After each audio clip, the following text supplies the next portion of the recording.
Assalamualaikum warahmatullahi wabarakatuh. Perkenalkan, kami dari kelompok 3 yang beranggotakan 1. Yeni Fitriani, NIM 126205202118. Yang kedua, Sofi Miftahul Jannah, NIM 126205202106. Dan yang ketiga, Taslimatul Dunia, NIM 126205202120. Dalam pertemuan kali ini, kami akan membahas tentang teori belajar dan pembelajaran akidah akhlak. Yang pertama adalah pengertian belajar. Menurut Kamus Besar Bahasa Indonesia atau KBBI, belajar adalah berusaha memperoleh kepandaian atau ilmu. Belajar adalah suatu proses berpikir dan berubah melalui tahap-tahapan atau latihan yang dilakukan secara berulang untuk memperoleh pengetahuan, dan dengan belajar, perubahan perilaku positif dapat terjadi pada diri seseorang.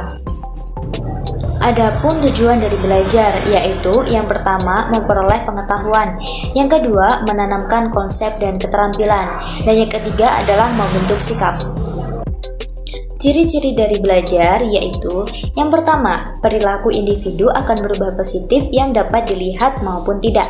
Yang kedua, perubahan perilaku hasil belajar bersifat permanen. Yang ketiga, perubahan dilakukan secara sadar. Dan yang keempat, seseorang akan lebih terarah dan memiliki tujuan yang terarah juga. Jenis-jenis belajar menurut Jechen. Yang pertama, belajar isyarat. Belajar melalui isyarat adalah melakukan atau tidak melakukan sesuatu karena adanya tanda atau isyarat. Yang kedua, belajar stimulus respon. Belajar stimulus respon terjadi pada diri individu karena ada rangsangan dari luar. Yang ketiga, belajar rangkaian. Belajar rangkaian terjadi melalui perpaduan berbagai proses stimulus respon yang telah dipelajari sebelumnya sehingga melahirkan perilaku yang segera atau spontan, seperti konsep merah putih, panas dingin, ibu bapak, kaya miskin, dan sebagainya. Yang keempat, belajar asosiasi verbal. Belajar asosiasi verbal terjadi bila individu telah mengetahui sebuah bentuk dan dapat menangkap makna yang bersifat verbal. Yang kelima, belajar membedakan. Belajar diskriminasi terjadi bila individu berhadapan dengan benda, suasana, atau pengalaman yang luas dan mencoba membeda-bedakan hal-hal yang jumlahnya banyak itu. Yang keenam, belajar konsep. Belajar konsep terjadi bila individu menghadapi berbagai fakta atau data yang kemudian ditafsirkan ke dalam suatu pengertian atau makna yang abstrak. Yang ketujuh, belajar hukum atau aturan. Belajar aturan atau hukum terjadi bila individu menggunakan beberapa rangkaian peristiwa atau perangkat data yang terdahulu atau yang diberikan sebelumnya dan menerapkannya atau menarik kesimpulan dari data tersebut menjadi suatu aturan. Yang ke-8 atau yang terakhir, belajar pemecahan masalah. Belajar pemecahan masalah terjadi bila individu menggunakan berbagai konsep atau prinsip untuk menjawab suatu pertanyaan. Yang kedua, teori pembelajaran. Wheeler mengatakan bahwa teori adalah suatu prinsip atau rangkaian prinsip yang menerapkan sejumlah hubungan antara fakta dan meramalkan hasil-hasil baru berdasarkan fakta-fakta tersebut. Sedangkan teori belajar sebagai prinsip yang saling berhubungan dan merupakan penjelasan atas sejumlah fakta atau penemuan yang berkaitan dengan peristiwa belajar. Menurut Winford F. Hill, terdapat 3 fungsi utama dari teori belajar adalah sebagai berikut ini. Yang pertama, teori belajar berfungsi sebagai petunjuk dan sumber-sumber stimulus bagi penelitian dan pemikiran ilmiah lebih lanjut. Yang kedua, teori belajar merupakan simplifikasi atau garis-garis besar pengetahuan mengenai hukum-hukum dan proses belajar. Ketiga, teori belajar menjelaskan secara konsep dasar apa itu belajar dan mengapa proses belajar dan pembelajaran dapat berlangsung. Jenis-jenis teori belajar. Yang pertama, teori belajar konstruktivisme. Teori konstruktivisme ini menyatakan bahwa siswa harus menemukan sendiri dan mentransformasikan informasi kompleks, mencetak informasi baru dengan aturan-aturan lama, dan merevisinya apabila aturan-aturan itu tidak lagi sesuai. Yang kedua, teori belajar behaviorisme. Teori behavioristik adalah suatu teori yang fokus pada hasil yang bisa diukur dan dilihat agar tingkah laku yang dilakukan dapat menjadi rutinitas dan butuh diulang-ulang.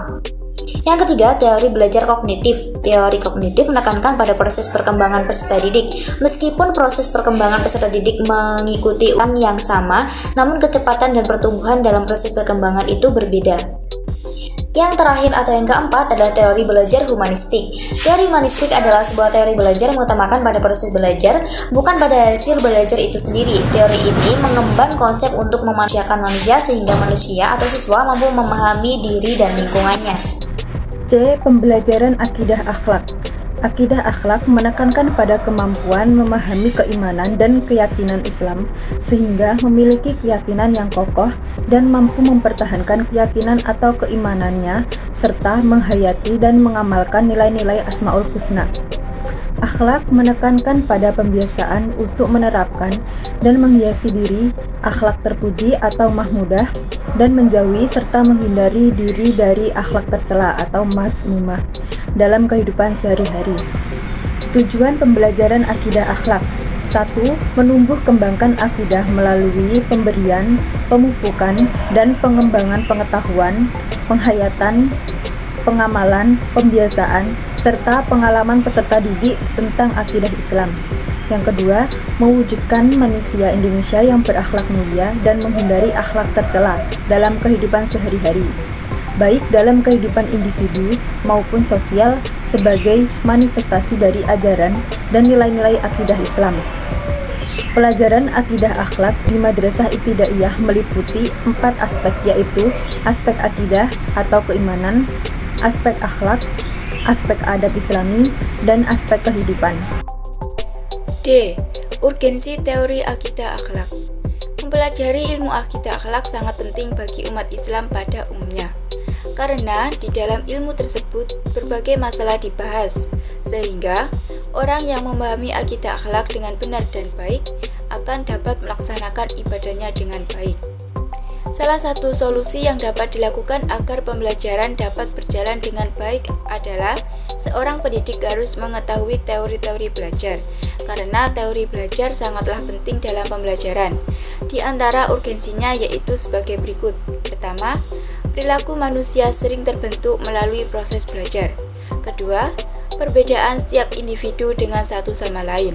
Ketiga, belajar membutuhkan landasan dalam pelaksanaannya. Keempat, belajar merupakan aktivitas psikis yang berlandaskan teori-teori psikologis yang selalu berkembang. Yang kelima, belajar selalu dipengaruhi oleh banyak, baik internal maupun eksternal. Dan yang terakhir, belajar selalu diarahkan pada tujuan, yaitu adanya perubahan baik pada aspek kognitif, afektif, dan psikomotorik. Sekian penjelasan materi dari kelompok kami. Jika ada kurang lebihnya, kami mohon maaf yang sebesar-besarnya. Wassalamualaikum warahmatullahi wabarakatuh.